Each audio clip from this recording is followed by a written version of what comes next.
El proceso creativo de construir esta exposición con tantos artistas comenzó con una decisión de grupo. Creo que lo más difícil fue la elección de las piezas, porque teníamos que tener como una visión en conjunto.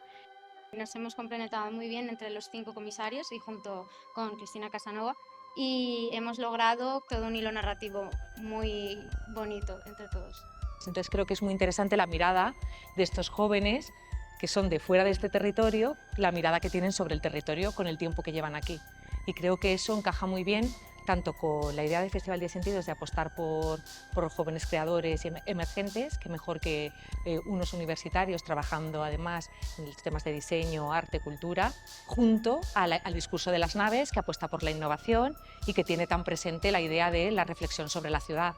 El concepto de intimidad, para poder juntarlo a través de los artistas de la Valencia, surgió primero de la selección de las temáticas que propusimos para lanzar la Col y después la formación de un equipo cohesionado que tenía una visión en conjunto del objetivo. Es el segundo año que colaboramos, el Festival 10 Sentidos junto con la Universidad de La Valencia y bueno, ha sido la verdad muy emocionante, hemos pasado muchos nervios, pero estamos muy contentos con el resultado.